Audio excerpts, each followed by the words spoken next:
La entrada en el punto álgido de la fase de reparación parece un poco monótona porque retorno de nuevo sobre el mismo esquema que he utilizado en las charlas anteriores referidas a la segunda ley biológica.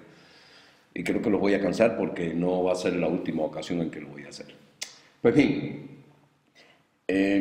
ya este esquema lo conocen y voy a hacer un paso muy rápido por él. O sea, la segunda ley biológica de la nueva medicina germánica, y allí en particular comienza con el DHS, el síndrome de Dirkhammer, que sabemos todos que es ese impacto brutal, agudo, dramático, inesperado y vivido en soledad, que la persona se queda como anonadada y tiene que recurrir a recursos guardados en su memoria genética, en su memoria histórica, y ponerlos en función de garantizar el proceso de la supervivencia.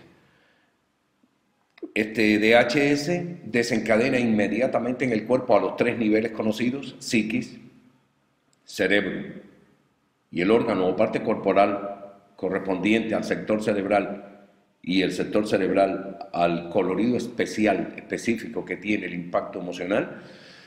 Y esta fase de conflicto o de conflicto activo, que es también como se le llama, pues simplemente expresa toda una entrada impresionante en el medio del estrés. Se detiene la normotonía, se detiene el ritmo biológico común y todo está centrado de inmediato en la búsqueda de una solución que sea viable al conflicto en que la persona se siente por el que la persona se siente amenazado, al conflicto en que la persona está inmerso.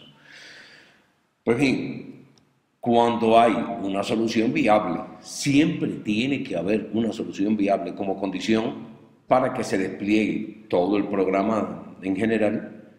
Pues cuando hay una solución viable, pues se despliegan entonces procesos conducentes a la reparación de los daños que se debieron ejecutar durante la fase de conflicto, durante la fase estresora, esa fase tensa, estresante, simpático-tónica, que es la primera etapa previa a la solución del conflicto. Solucionado este, se empiezan a desplegar entonces una serie de procesos muy bien caracterizados y caracterizables que constituyen la fase de reparación y que permiten la expresión, la manifestación de todo un programa, como les decía, almacenado en nuestra memoria biológica, y que es el que se ha dado en llamar programa biológico especial y sensato de la naturaleza. Es biológico porque está contenido en nuestra memoria biológica, al margen incluso de los patrones sociales, aun cuando interfiriendo de manera obvia con ellos.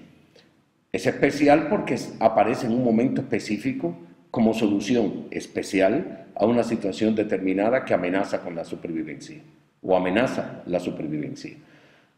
Es sensato porque no es una expresión de un problema erróneo. Es sensato porque es algo que tiene un sentido natural bien orientado, y que es lo que explica por qué hasta ahora la medicina convencional ha generado tanto caos en sus búsquedas y en sus soluciones a los problemas de la salud del ser humano.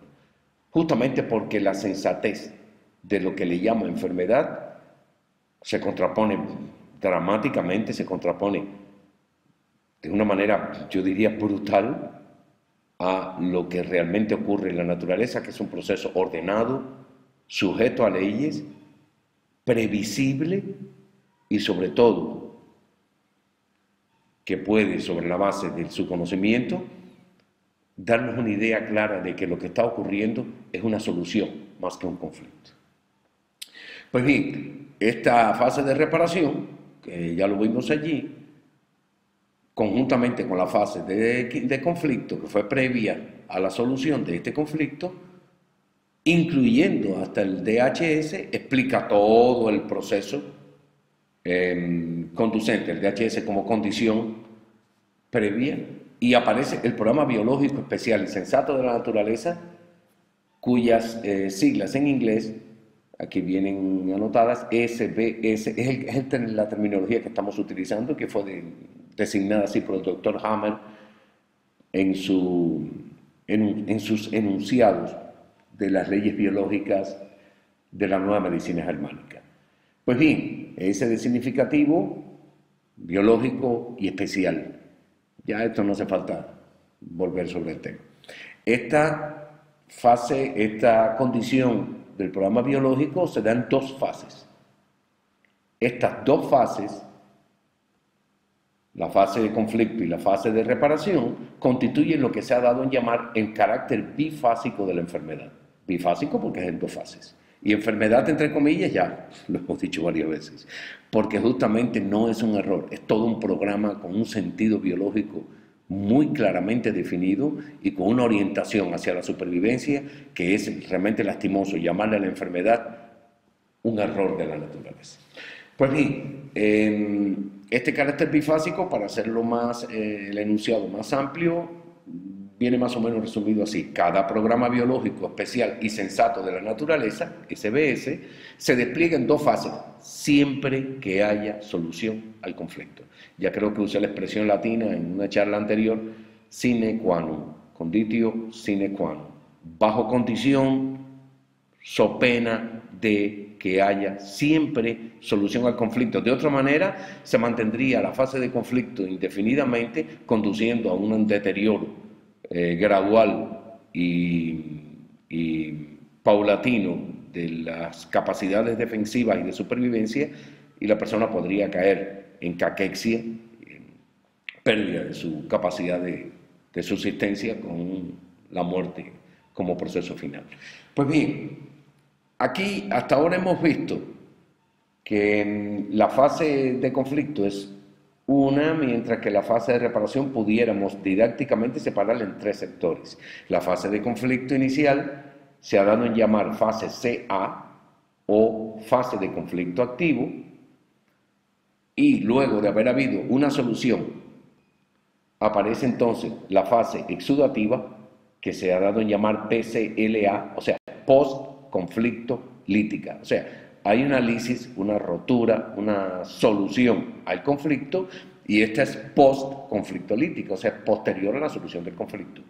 Esta primera parte o esta primera etapa de la segunda fase, de la fase de reparación, se ha dado también en llamar exudativa, producto de que se produce un exudado del líquido de los tejidos aledaños, específicamente de los vasos sanguíneos en mayor proporción, hacia la zona donde se encuentra el foco de Hammer, que se debió formar en la fase de conflicto, que estaba constituido, según ustedes recuerdan, en la fase de conflicto por anillos concéntricos, mientras que en esta fase exudativa comienzan a hacerse un poco difusas las fronteras de estos anillos, incluso la frontera exterior de todo el foco, y se va como cargando de líquido de una manera intensa, tanto a nivel cerebral como a nivel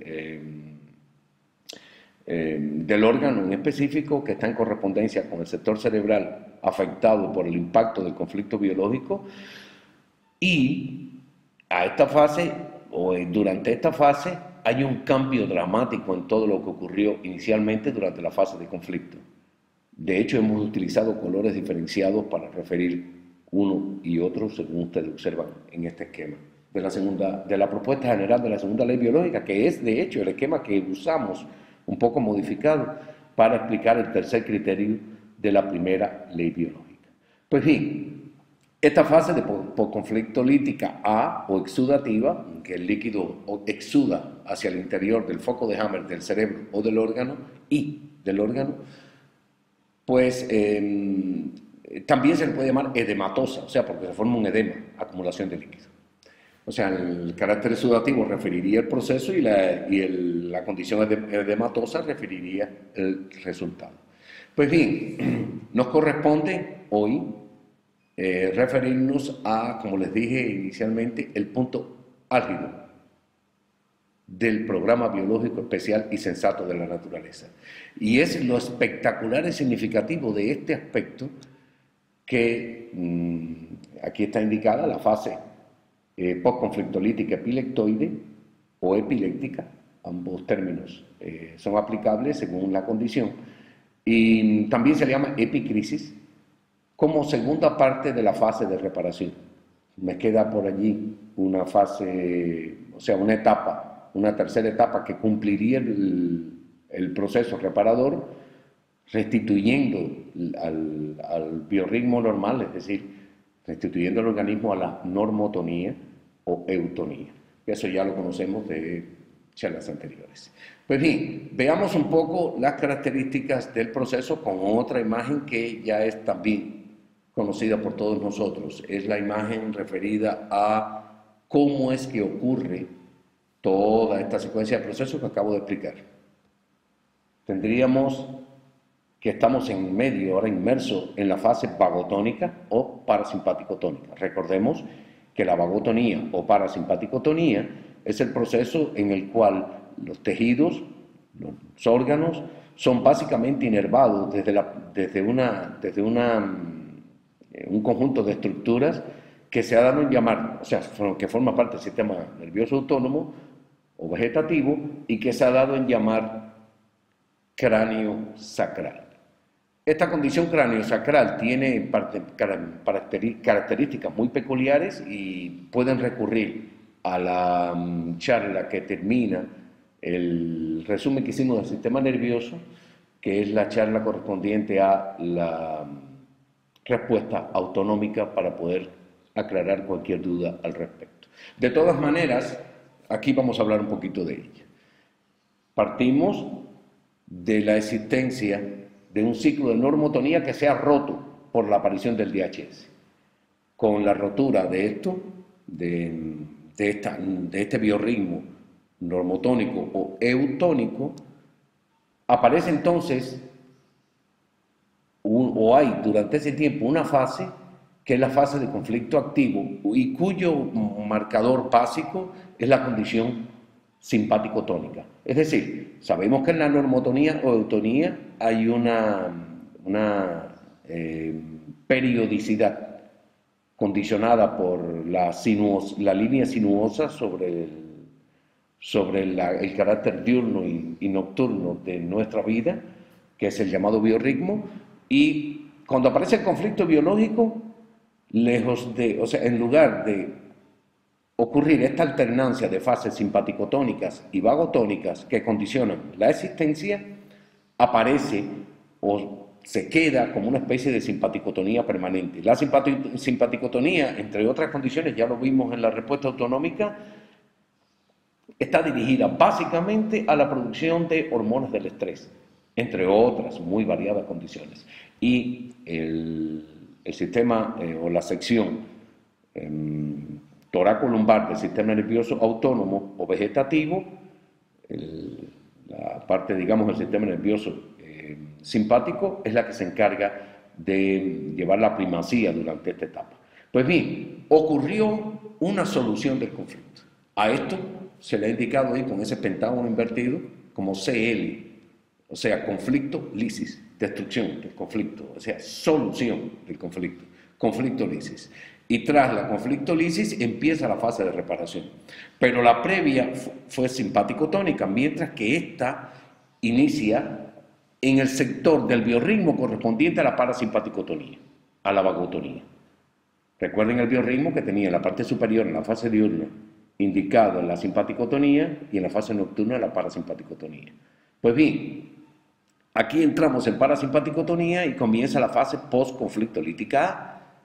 Post-conflicto lítica porque es posterior al conflicto. Y ya vimos que la conflictolisis ocurrió justamente demarcando el final de la fase de conflicto activo. Y esta post-conflictolítica A es básicamente exudativa. Es decir, el líquido se mueve, exuda desde los vasos aledaños hacia los focos de Hammer, tanto del centro nervioso, del cerebro, como el del órgano que le corresponde según el colorido especial que tenga el conflicto que la persona haya vivido.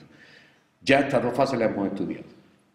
Ahora bien, en el medio de todo este proceso vagotónico y calmo, porque indudablemente es un proceso calmado, ocurre como una especie de retorno hacia los inicios. Este proceso de retorno hacia los inicios, a la etapa inicial tensa, impactante es lo que se le ha llamado crisis epileptoide. Y esta crisis epileptoide se caracteriza justamente por una simpaticotonía parcial. ¿Por qué parcial? Porque es que desde que entramos en la fase postconflictolítica estamos en vagotonía. De hecho, es la fase vagotónica la que determina y marca todo este periodo de reparación.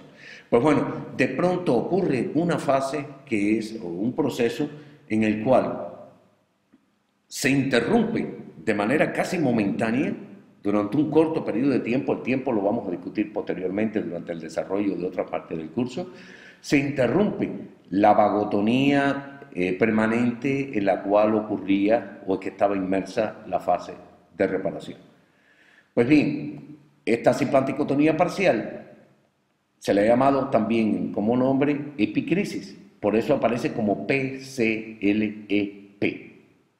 PCL de postconflictolítica, o sea que es posterior a la solución del conflicto, a la conflictolisis, y EP de epicrisis. Epicrisis sería expresado en dos formas, como crisis epiléptica o como crisis epileptoide. Pues bien, posteriormente, ya pasado muy rápido esta simpaticotonía parcial, que después vamos a discutir sus peculiaridades en la próxima imagen, aparecería, de nuevo se restablecería la vagotonía permanente con la fase postconflictolítica B, que nos queda como todavía por estudiar más adelante. Pues bien, a la primera fase postconflictolítica, A, se la ha llamado exudativa, a la B se la ha llamado cicatricial y a la fase intermedia, esa donde se produce el proceso simpático-tónico parcial, el retorno a la simpaticotonía, con otras características, o sea, con otro cometido, más que características, con otro cometido, el retorno a la simpaticotonía que hubo en la fase de conflicto activo, ya está, no es permanente, es parcial, es un proceso muy rápido, es un destello, ese tremendo destello que puede tener una variada magnitud en cuanto a su tiempo de inferencia, pues es lo que se ha llamado fase postconflictolítica, epileptoide, epiléptica o simplemente epicrisis. Ahí la CE es lo que se ha dado en llamar crisis epileptoide. Así que el primer pentágono CL es conflictolisis, rotura del conflicto, solución del conflicto, mientras que CE es crisis epileptoide. Pues bien, teniendo esto en cuenta, ya sabemos que se ha desplegado desde el momento en que comienza la fase de conflicto activo una vagotonía permanente de solución a la simpaticotonía que hubo previamente en la de conflicto activo. Es decir, inició el conflicto activo en simpaticotonía permanente, rompiendo el ciclo normotónico. Aparece la conflictolisis y se despliega entonces una vagotonía permanente en que se invierten todos los procesos. Esta inversión de los procesos tiene un pequeño y muy rápido, pero muy importante cambio de retorno a la simpaticotonía, que es la crisis epileptoide o epicrisis. Pero en general, toda la fase de reparación se puede denominar como una fase de vagotonía permanente. Esta es la razón por la que ustedes observan la aparente falta de continuidad entre las letras de la fase postconflictolítica, porque la fase A y la fase B se ven interrumpidas en el medio por la fase de crisis epileptoide. ¿Por qué la primera y la última son A y B? Justamente porque son vagotónicas por excelencia, mientras que esta en particular, la del medio, la crisis epileptoide, la epicrisis, las crisis epilépticas, y después vamos a ver las diferencias entre las dos, la epicrisis es justamente simpaticotónica. Es la razón por la que las letras A y B están como flanqueando a la crisis epileptoide. Esto en total es el llamado programa biológico especial y sensato de la naturaleza, que comienza desde la fase de conflicto activo y constituye todo un proceso muy claro, muy bien definido, previsible, sujeto a leyes de la naturaleza. Ya en este cuadro está prácticamente todo el carácter bifásico de la enfermedad explicado. Lo que sucede es que como me falta todavía explicar hoy la fase post-conflictolítica y luego la fase post-conflictolítica epileptoide o la epicrisis y luego la fase post-conflictolítica B o cicatricial, pues seguiré haciendo uso de este esquema que está diseñado justamente para comprender de manera didáctica cómo es que ocurre el programa biológico que se ha dado en llamar enfermedad y se le ha dado una connotación tan malsana y tan impropia no solo por la ciencia médica oficialista, sino también por la mayoría de los sectores de la ciencia llamada alternativa de la curación, es decir, el naturismo y todas las variantes características de las conocidas medicinas alternativas.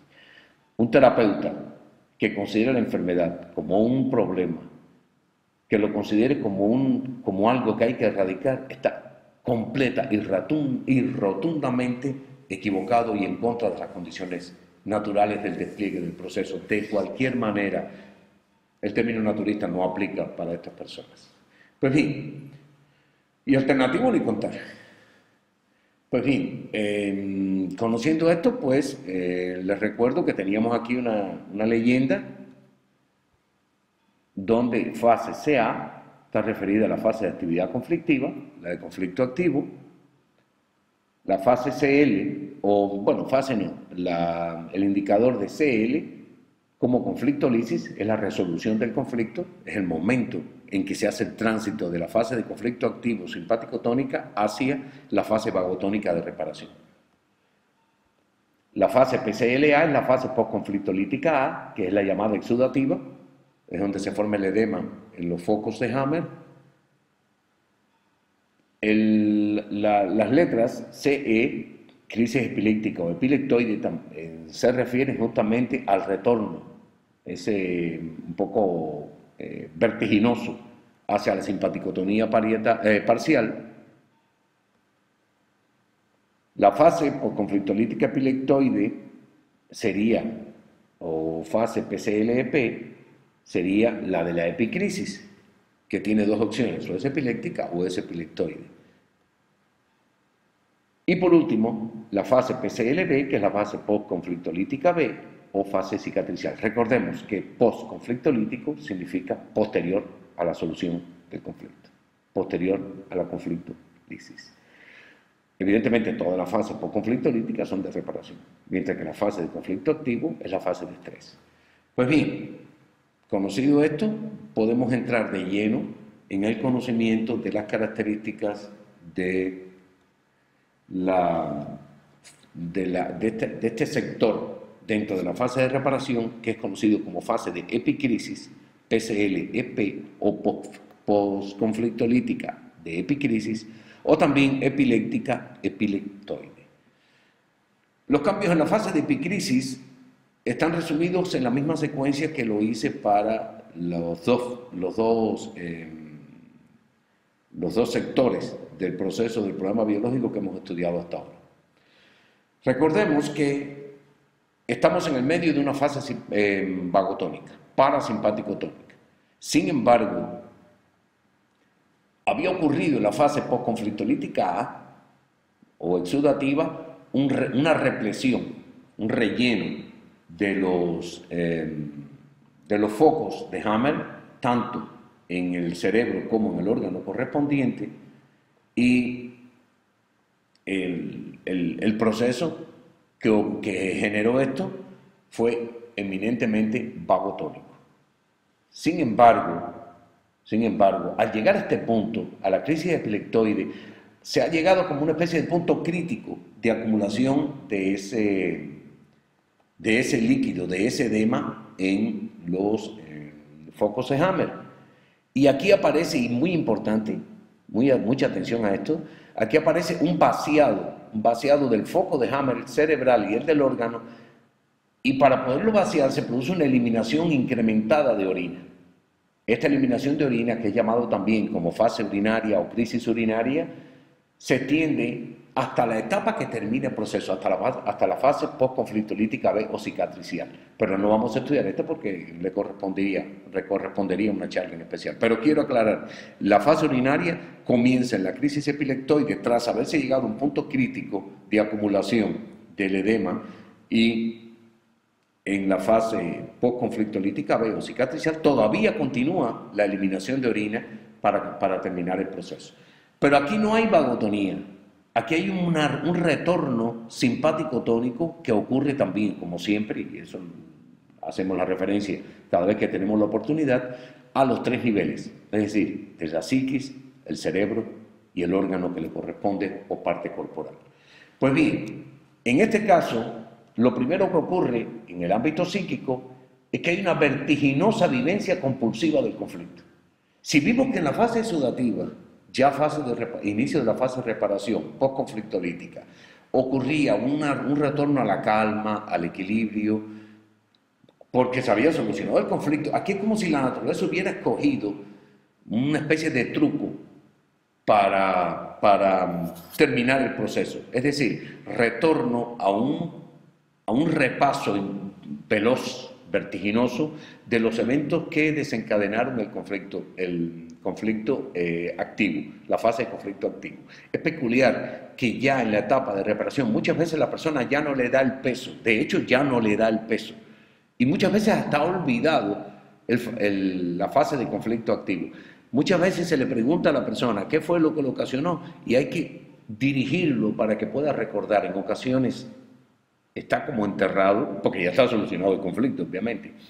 Y el retorno aquí se produce con una vivencia intensa, compulsiva, vuelve la tensión, vuelve el estrés. Ya no estamos en vagotonía, estamos obviamente en simpaticotonía. Y si estamos en simpaticotonía, entonces, bueno, hay vasoconstricción periférica, como también la hubo durante la fase de conflicto activo, y que se había suspendido durante la fase postconflictolítica exudativa. Ahora las manos y los pies vuelven a estar fríos. Ahora, y recuerden que la vasoconstricción periférica se refiere al cierre, contracción de los vasos sanguíneos. Ahora bien, adicionalmente, se producen una serie de síntomas que son muy peculiares de la fase de epicrisis. Hay escalofríos, hay vómitos, hay mareos, hay ataques de pánico. A esto se le llama días fríos, o sea, el retorno a las manos y los pies fríos dentro de la fase caliente, de la fase vagotónica, se le ha llamado día frío porque no ocurre justamente por un largo periodo de tiempo, sino que ocurre incluso por en ciertos momentos específicos muy bien estructurados que vamos a discutir posteriormente. Pues bien, estas sensaciones de escalofrío, vómitos, mareos, pánico, etcétera, son justamente, o estos días fríos son justamente los síntomas más espectaculares de la enfermedad, en particular en la etapa de epicrisis. Por eso se llama epicrisis. Ahora bien, el incremento en la producción de tiroxina, sabemos que la tiroxina es la hormona producida por la tiroides, por la glándula tiroides, y que incrementa el metabolismo, obviamente acelera el proceso simpático-tónico. La producción por parte de la hipófisis de la corticotropina, o también como se le ha llamado, hormona adrenocorticotrópica porque estimula las glándulas suprarrenales. Y estas producen en gran proporción cortisol y adrenalina, que son hormonas del estrés. O sea que aquí estamos en el medio, justamente de un retorno al estrés, a la simpaticotonía de la fase de conflicto activo, pero bajo otras condiciones. Vamos a comparar un momentito la crisis epiléptica y la crisis epileptoide. Esto va a exigir que yo haga una serie como de pasos, de vueltas hacia atrás. Le ofrezco mis disculpas porque tenga que dejar un poco de la mano la información que hasta ahora estaba vertiendo, y voy a tocar un poco, antes de la comparación, algunos conocimientos que son previos, necesarios, que se tengan para poder comprender la naturaleza de los procesos que aquí ocurren. Para esto voy primero que todo a referirme a los tipos de fibras musculares que hay en el ser humano. Realmente hay 2 grandes grupos de fibras musculares. Yo voy a tratarlos en función de 3 y verán por qué. Existe la llamada fibra muscular estriada o esquelética, es esa fibra que está pegada, entre otros lugares, al esqueleto, que está unida también por medio de tendones. Esta fibra muscular al microscopio aparece como si tuviese estrías, por eso es que se le llama estriada. Y es una fibra de muy rápida capacidad de acción. Para que tengan una idea, en apenas un segundo puede contraerse y relajarse. Esta es la típica fibra de la estructura esquelética con activación de tipo voluntario. Es decir, está sujeta a nuestra voluntad. La movemos a nuestra voluntad. Por el otro lado, están las fibras musculares lisas o la fibra muscular lisa, que en el microscopio o al microscopio parece sin estrías. Tienen mucha menor velocidad de acción, pero incluso mucho más persistente. Si aquella le tomaba a la fibra muscular estriada apenas un segundo para la acción contractiva y relajadora, esta toma entre 3 y 180 segundos del proceso de contracción y relajación. Esto es selectivo, de manera que algunas veces puede ser más o menos rápida según las necesidades y las características del tejido. Su variedad de tono es muy grande, o sea, el tono de la activación de esta fibra, de la muscular lisa, puede variar notablemente y ella es un constituyente básico de todo el tracto gastrointestinal. Ella es la responsable del llamado peristaltismo, que es estimulado por la vagotonía. Recuerden la charla que hablábamos de respuesta autonómica y la activación del funcionalismo de todo el tubo digestivo. Su activación no es voluntaria. Aquí no participa nuestra voluntad. Es involuntaria. Se mueve al margen de nuestra voluntad.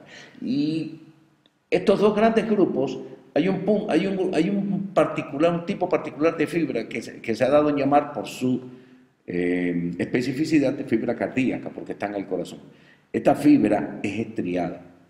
Pero recordemos que la fibra estriada es de movimiento voluntario. Sin embargo, esta fibra a que hago referencia del corazón, siendo estriada, es de movimiento involuntario. Nosotros no podemos controlar el latido cardíaco en la medida en que su activación es involuntaria.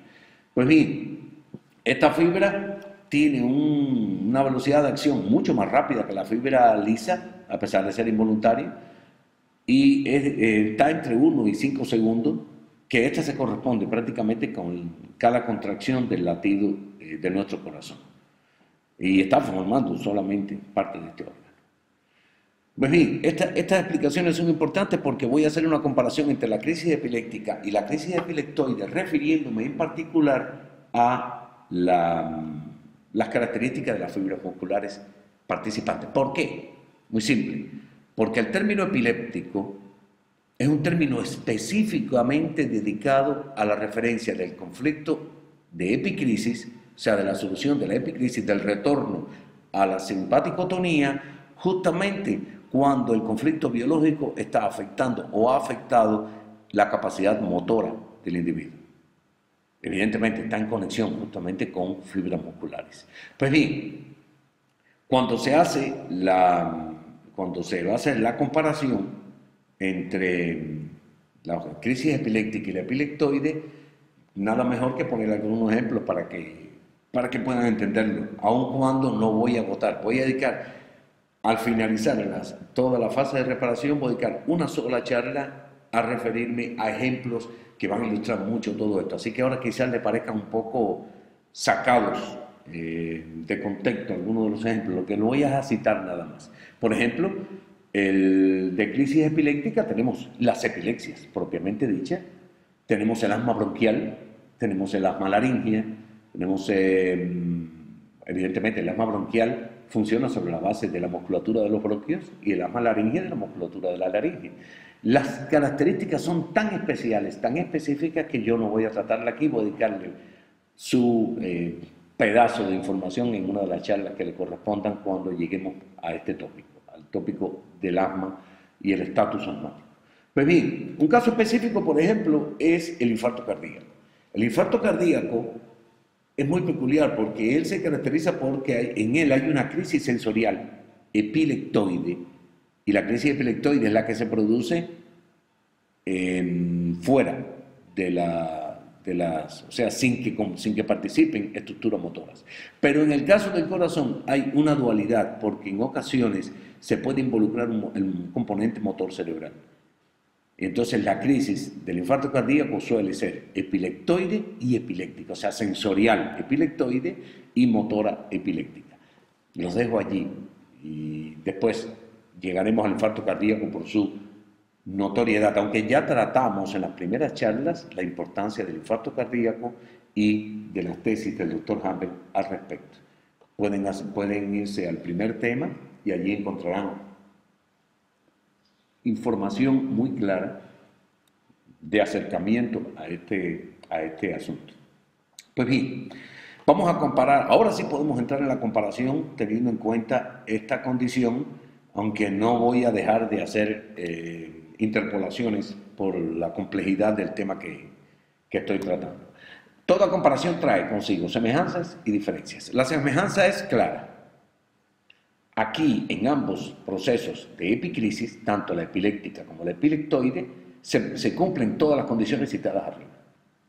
Es decir, las dos formas de epicrisis cursan por los síntomas simpaticotónicos que están indicados arriba, en el propio cuadro sinóptico que estamos refiriendo.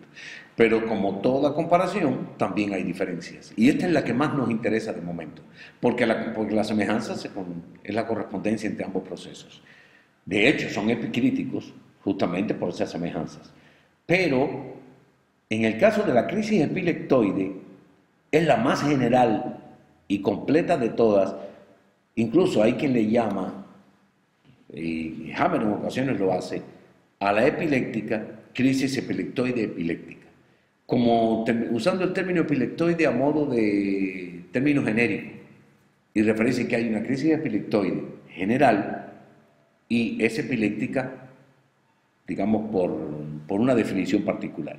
La crisis epileptoide ocurre en todos los programas biológicos corporales, a excepción de los que involucran conflictos motores. Es decir, cuando hay, y esta es la diferenciación más clara, cuando estamos en presencia de una epicrisis, que no haya un componente motor cerebral, que no haya fibras musculares involucradas, la crisis se le denomina como epileptoide.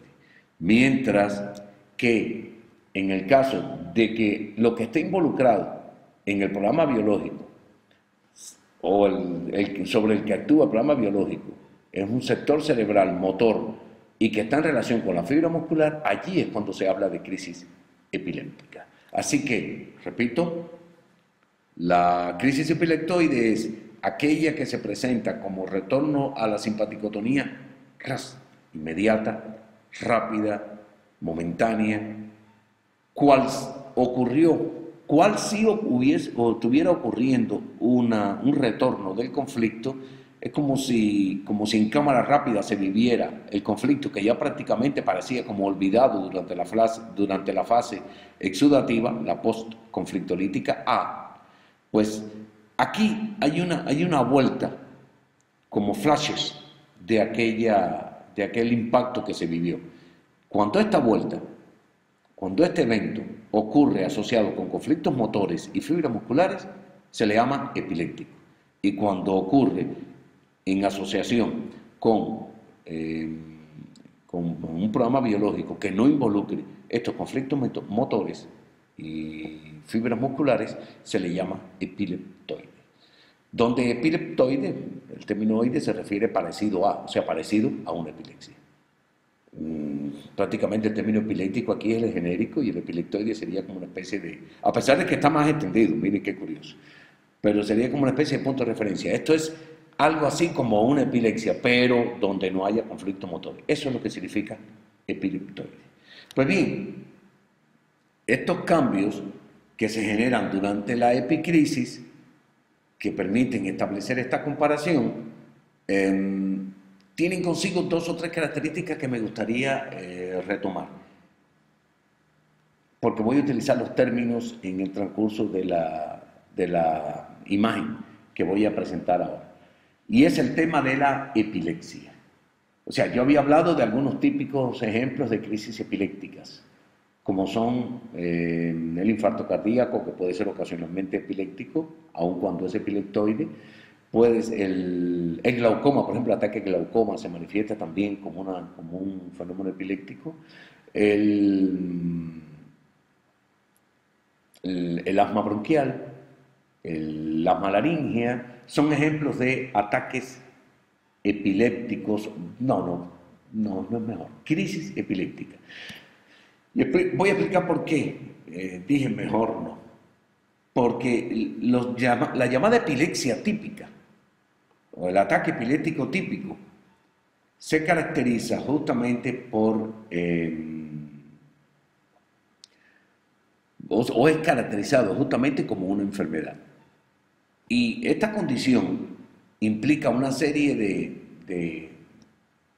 como de fundamentos de la respuesta que indican o que se indican sobre la base de el retorno a una reiteración de un proceso que debió ocurrir repetidamente y que condiciona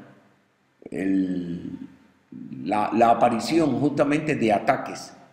Pero aquí se utilizan términos que son importantes que yo relate, que son aquellos relativos a qué sucede en la fibra muscular estriada y qué sucede en la fibra muscular lisa. Ya expliqué lo que era estriado y lo que era liso. Recordemos que el estriado es de índole voluntaria, a excepción del cardíaco, que es involuntario, y el liso, el estriado es esquelético, y el liso, que forma parte del tracto, entre otros, del tracto gastrointestinal, justamente es de contracción involuntaria y mucho más lento y persistente, responsable del peristaltismo. Pues bien, aquí, en la peculiaridad de la crisis epiléptica, no he tocado la parte de arriba porque ya la expliqué con detenimiento, ¿no? En esta epicrisis ocurre lo mismo, tanto en la epileptoide como en la epiléptica, a los 3 niveles. Bueno, cuando la fibra muscular estriada se ve activada con un conflicto biológico que afecta un sector motor, el comportamiento motor, el movimiento del individuo, aquí hay hiperactividad y estos ataques epilépticos son clónicos, tónicos o tónico-clónicos. Y ellos se diferencian notablemente de lo que sucede durante la fase de conflicto activo. Recordemos que la fase de conflicto activo es también simpaticotónica, pero vamos a estudiar más adelante cuando nos encarguemos de la parte correspondiente a las parálisis un detalle interesantísimo. En la fase de conflicto activo, normalmente la hiperactividad o el ataque epiléptico que ocurre, o sea, la condición del ataque que ocurre, el impacto, digamos, que sufre la fibra muscular estriada, conduce a parálisis. Sin embargo, aquí hay un carácter clónico, tónico o tónico-clónico. Vamos a diferenciarlos un momentito porque no es difícil. Aclaro. Un proceso clónico, vamos a empezar con el tónico, que es el primero que es más fácil caracterizar. El carácter tónico es un carácter típico de los calambres musculares. Esto no involucra movimiento. Lo que caracteriza a la condición tónica es la rigidez. Mientras que el clónico son móviles. Y la condición móvil se asocia con la presencia de movimientos rápidos y agitados. Entonces un tónico clónico, repito, el tónico es rígido y se caracteriza por la inmovilidad y lo clónico se caracteriza por la rapidez y agitación del movimiento móvil. Cuando hablamos de tónico clónico, que es el caso de los llamados ataques epilépticos típicos conocidos por la medicina como del proceso de la enfermedad llamada epilepsia, es que aparecen calambres convulsivos rítmicos de la musculatura y estos calambres convulsivos se expresan como contracciones tónicas que están interrumpidas por sacudidas clónicas intermitentes. Es decir, una contracción clónica rígida, de inmovilidad, que se interrumpe entonces por una sacudida de tipo clónica. Y ya sabemos que lo clónico se refiere justamente al movimiento agitado y rápido. Cuando se producen estas alternancias de tonicidad con clonicidad, o sea, ataques tónicos y clónicos en alternancia, se les llama ataques tónico-clónicos, que es lo que se cita ahí en la imagen. Y esa es la característica básica de los ataques epilépticos. Y, repito, se diferencian de los cambios que se suceden en la fibra muscular estriada cuando, a pesar de que estamos en simpaticotonía, cuando se está en la fase de conflicto activo, que es la fase previa a la solución del conflicto. En aquellos casos, la respuesta es de parálisis. En estos casos, es una respuesta de condición tónica, clónica o tónico-clónica. Antes de pasar al aspecto de la fibra, como les digo, de la fibra lisa, quiero hacer referencia a una condición que por lo general es mal concebida y mal conceptuada, muy mal conceptuada por parte de la mayoría de las personas. Las personas piensan que normalmente los llamados ataques epilépticos deterioran las estructuras cerebrales. Eso no es cierto. Los estudios de la nueva medicina germánica han demostrado que realmente no ocurre así. No hay tal destrucción del tejido cerebral. La epilepsia no es una enfermedad continua en sí misma. Es una especie de repetición crónica de un proceso de crisis de reparación. Es una crisis de reparación, es una variante de la epicrisis, pero que ocurre evidentemente asociado con conflictos motores y musculares. En este caso, la fibra muscular estriada está muy involucrada en el proceso. Y lo que ocurre normalmente es que el tejido cerebral deja una cicatriz. Esas cicatrices que deja el tejido cerebral permiten hacer un seguimiento de los llamados ataques epilépticos e incluso conducir a la curación del proceso la enfermedad conocida como epilepsia. Ok, terminada la fibra muscular estriada, mostramos entonces qué sucede durante la crisis epiléptica, en particular la variante epiléptica de la crisis epileptoide o de la epicrisis en la fibra muscular lisa. Recordemos que la fibra muscular lisa, a diferencia de la estriada, es involuntaria, su acción es involuntaria, no está sujeta a nuestra voluntad, está en gran proporción a nivel intestinal, constituye prácticamente toda la estructura muscular del tracto gastrointestinal, y cuando hay una crisis epiléptica que afecte un componente motor que esté relacionado con fibra muscular lisa, lo que hay es un incremento del tono muscular. Si bien arriba ya explicamos cómo ocurre sobre la base de ataques epilépticos clónicos, tónicos o tónico-clónicos, acá tenemos un incremento del tono muscular, un decrecimiento o anulación del peristaltismo en otra parte del intestino. Eso es lo que normalmente se le llama oclusión intestinal o ilio paralítico. Quiero aclarar esto y voy a retomarlo después en clases posteriores, porque esto ha conducido muchas veces a errores dramáticos por parte del abordaje que hace la medicina convencional de este asunto.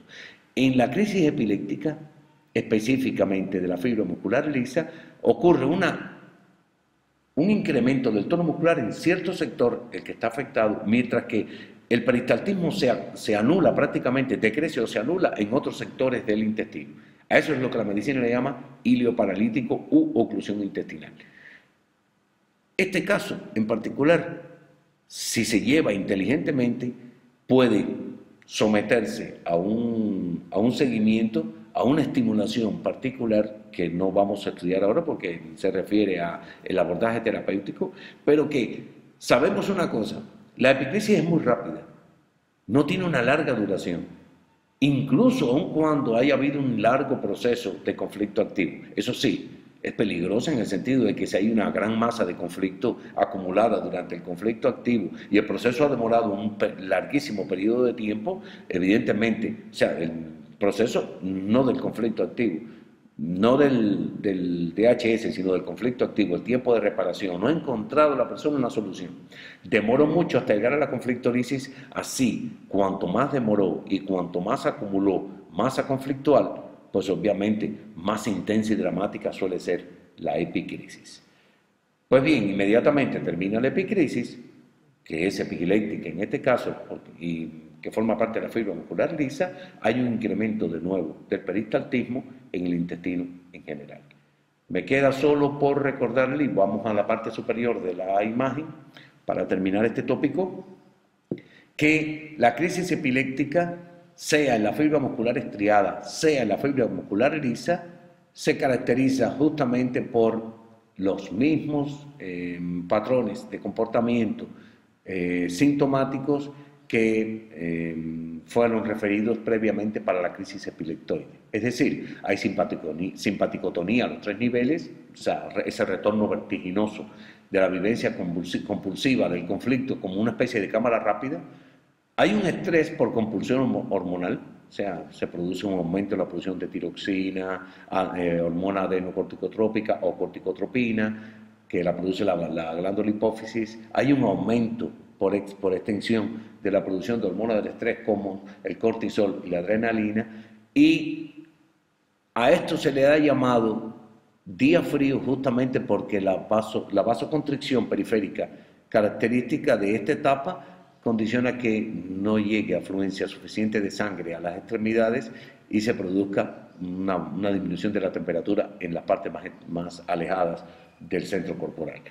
Hay además, y es muy importante, una crisis urinaria, una fase de orina, de micción, que se produce cuando ya terminada el punto crítico de acumulación de edema posterior a la fase exudativa, se produce entonces el vaciado. Y este vaciado garantiza que se recupere la compostura en el funcionamiento y que haya una nueva vagotonía que termine el proceso, de manera que la fase urinaria va a extenderse hasta incluso la fase siguiente, que ya es puramente vagotónica, que termina el periodo de reparación y que se ha dado a llamar fase postconflictolítica B o cicatricial, que pasaremos a estudiar en la próxima charla. Creo que con esto resumimos un poco la idea, muy resumida. Desafortunadamente no